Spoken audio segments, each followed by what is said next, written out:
नमस्कार, मैं हूं पवन त्यागी। कांग्रेस के जो INDIA गठबंधन है उसमें अब दरार पड़ती दिखाई दे रही है और कांग्रेस के नेता अब मुखर होकर के आम आदमी पार्टी के विरुद्ध बोल रहे हैं। दिल्ली के बड़े नेता संदीप दीक्षित ने तो आम आदमी पार्टी की तुलना गीदड़ तक से कर दी है।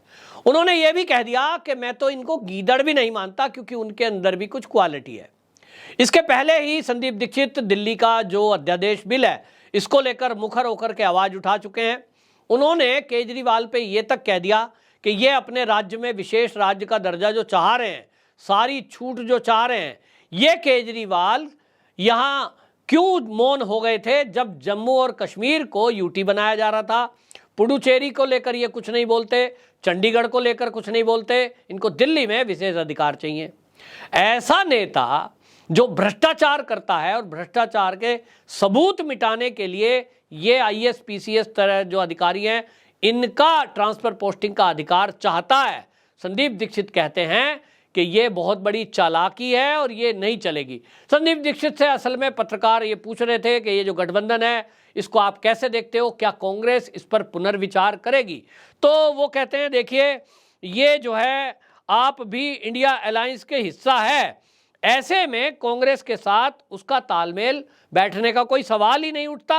वो कहते हैं जंगल में शेर रहता है, जब शेर रहता है और हाथी रहते हैं तो वहाँ गीदड़ भी मौजूद होते हैं। वो कहते हैं कि मैं उनकी तुलना गीदड़ से भी नहीं करूँगा क्योंकि उनमें भी कुछ गुण होते हैं। ये जो बयान है अपने आप में बता रहा है कि संदीप दीक्षित किस तरह की बयानबाजी, और संदीप दीक्षित अगर कोई बात बोल रहे हैं, इसके पहले अजय माकन ने भी इस तरह की बातें बोली है, तो इसका मतलब आप समझिए, दो ही मतलब है। या तो संदीप दीक्षित पार्टी का जो आला कमान है, गांधी परिवार के बहुत निकट हैं, उनके इशारे पर ये बोल रहे हैं, उनके बिना मर्जी के बोल नहीं सकते। और अगर उनके मर्जी के बिना संदीप दीक्षित ने बोला है तो ये भी कांग्रेस का कल्चर है कि फिर कांग्रेस में वो रह नहीं सकते। और ये पहली बार नहीं है। संदीप दीक्षित ने अध्यादेश बिल पर भी इसी तरह खुलकर विचार रखे थे। उन्होंने कहा था कि मुझे नहीं लगता जिस तरह से केजरीवाल ने दिल्ली की जनता को बनाया ऐसे ही उन्होंने कांग्रेस के कुछ नेताओं को या INDIA गठबंधन के लोगों को बनाया है। यानी वो ये कहना चाह रहे थे कि कांग्रेस के लीडरों को कहीं ना कहीं उन्होंने अपने हित में लेने के लिए कुछ बरगलाया है और कांग्रेस के नेता ठीक से समझ नहीं पाए। नहीं तो उनको समझ आना चाहिए कि ये जो है पूर्ण राज्य नहीं है दिल्ली, और इस पर जब वो सवाल उठाएंगे संसद के अंदर तो उन्हीं की किरकिरी होगी। संदीप दीक्षित की इस बात को यदि कांग्रेसी मान लेते, गांधी परिवार इसको समझ लेता, मल्लिकार्जुन खड़गे यदि इस पर गौर देते कि संदीप दीक्षित बोल क्या रहे हैं, तो शायद वाकई में कांग्रेस की किरकिरी ना होती। अब जो देश के गृह मंत्री अमित शाह ने संसद के अंदर इन कांग्रेसियों को आईना दिखाया है, उससे सबसे ज्यादा अगर किरकिरी हुई तो वो कांग्रेस की हुई है। क्योंकि अमित शाह ने खड़े होकर दहाड़ा कि भाई आप जो बात कर रहे हो, ये जो आप कह रहे हो कि ये गैर संवैधानिक है, लोकतंत्र की हत्या है, भाई कैसे है, किस राज्य की बात कर रहे हो? तो पीछे से कांग्रेस ही बोलता है दिल्ली की, तो दिल्ली तो पूर्ण राज्य है ही नहीं। जब दिल्ली पूर्ण राज्य है नहीं तो राज्य के अधिकारों का हनन की बात कहां से आ गई? जो कानून केंद्र को अधिकार दिलाने के लिए यूटी का, वो किसने बनाया? कांग्रेस ने। और उन्होंने फिर यह भी पोल खोल दी कि जवाहरलाल नेहरू ही इसका विरोध कर रहे थे, सरदार पटेल विरोध कर रहे थे, दिल्ली को राज्य ना, पूर्ण राज्य ना बनाया जाए क्योंकि ये केंद्र है, देश की राजधानी है। अब जब इनको ये आईना दिखाया गया तो इनके पास कोई जवाब नहीं है। कितनी फजीयत पूरे देश में हुई और दुनिया में, क्योंकि जब संसद की कार्रवाई होती है तो वो भारत ही नहीं दुनिया देखती है। तो दुनिया में ये देखा जा रहा है कि कांग्रेस जिस तरह से भारतीय जनता पार्टी या मोदी सरकार पर जो प्रहार कर रही है, जो आरोप लगा रही है, संसद नहीं चलने दी गई। सोचिए, मणिपुर को लेकर के चर्चा को बार बार कहा जा रहा है, उस पर भी दुनिया तो समझ ही गई क्योंकि सोशल मीडिया में जब चीजें आई, भारतीय जनता पार्टी ने जो चीजें खोली कि मणिपुर में जो हिंसा हो रही है उसके पीछे भी कौन दोषी है? कांग्रेस की पहले की सरकार है। देश की आजादी के बाद पहला प्रधानमंत्री कांग्रेस से ही था। तो उन्होंने जिस तरह की समस्याओं को खड़ा किया उसके कारण मैतेई, कुकी और नगा का आपस का झगड़ा है, घुसपैठ एक प्रॉब्लम है। तो प्रॉब्लम क्रिएट करेगी कांग्रेस और जवाब मानेगी भाजपा से। ये चीजें जब खुल रही हैं तो ये इसीलिए खुल रही है क्योंकि कांग्रेस के लोगों का अध्ययन नहीं है। अध्ययन है तो जानबूझकर वो भाजपा को, मोदी को बदनाम करने की कोशिश कर रहे हैं। तो ऐसा अब होगा नहीं। आप कोई मुद्दा लाएंगे और आप ये सोचेंगे कि देश की संसद को नहीं चलने देंगे तो देश, हम जो है मोदी को बदनाम कर ले जाएंगे। अब नहीं होता, क्योंकि अब जवाब लोगों को मिलता है तो लोग समझते हैं।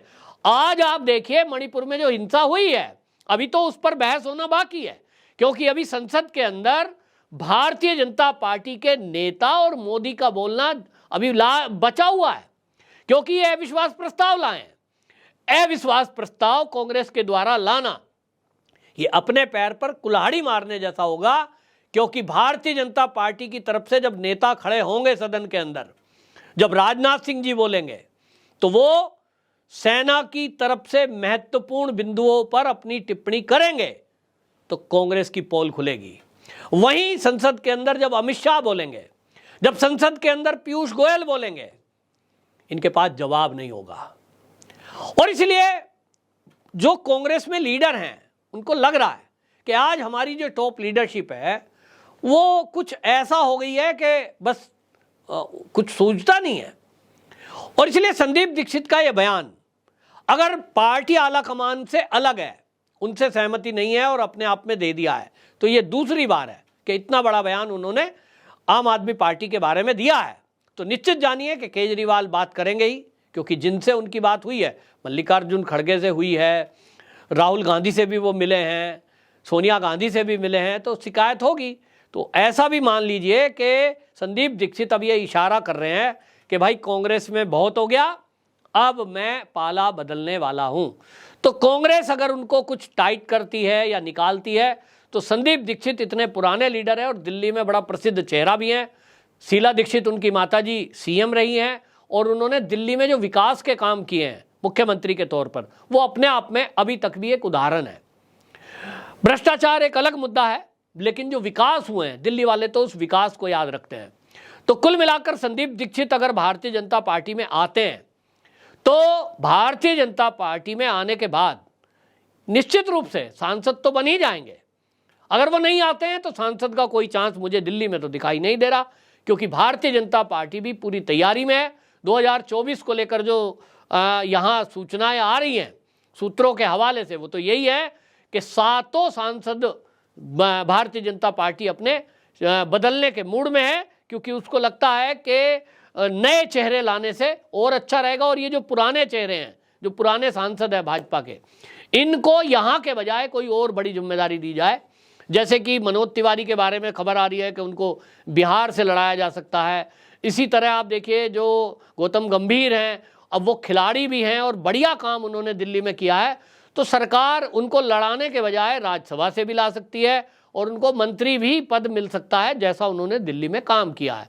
टाइम नहीं है, सेलिब्रिटी है, वो कई चीज़ें हैं, तो ऐसे में हालांकि काम बेहतरीन किया है, लेकिन इसी तरह से सारी सीटों पर चेहरों को बदलने की जो कवायद चल रही है, कहीं ना कहीं उसमें कांग्रेस के संदीप दीक्षित की एक जगह मैं समझता हूँ है। और इस बात को सोचते हुए अगर संदीप दीक्षित ये बयानबाजी कर रहे हैं कि कांग्रेस आला कमान मुझे आउट करे तो मैं बीजेपी में जाऊं, मुझे नहीं पता इसके पीछे उनका विचार क्या है। लेकिन कुल मिलाकर आम आदमी पार्टी के लिए तो ये डबल प्रहार है कि अभी तक भारतीय जनता पार्टी उनके ऊपर अग्रेसिव थी, उनके भ्रष्टाचार पर बोल रही थी। अब कांग्रेस ने भी बोलना शुरू किया है, जो कांग्रेस पिछले 8-9 साल से केजरीवाल के मुद्दों पर मौन थी। केजरीवाल की मुसीबतें तो बढ़ने ही वाली हैं। वहीं कांग्रेस के लीडर चाहे पंजाब में हो चाहे दिल्ली में हो, उनके अंदर यह आक्रोश है कि ये जो INDIA नाम का गठबंधन बनाया है जिसमें केजरीवाल को शामिल किया है, ये कांग्रेस का ही नुकसान करेगा। आम आदमी पार्टी के जितने भी वोटर हैं वो वही है जो कांग्रेस को वोट देते थे, ऑप्शन नहीं होने के कारण आपको देने लगे। यानी आप किसी को भी अगर नुकसान देश में पहुंचा रही है तो वो केवल कांग्रेस को। तो संदीप दीक्षित का बयान अपने आप में इसीलिए है, वो एक तरफ पार्टी के आला कमान को संदेश दे रहे हैं, दूसरी तरफ वो केजरीवाल को भी ये बता रहे हैं कि अब दिल्ली जो इकाई है कांग्रेस की वो उसे छोड़ने वाली नहीं है। आपकी क्या राय है कमेंट बॉक्स में जरूर बताएं। वंदे मातरम।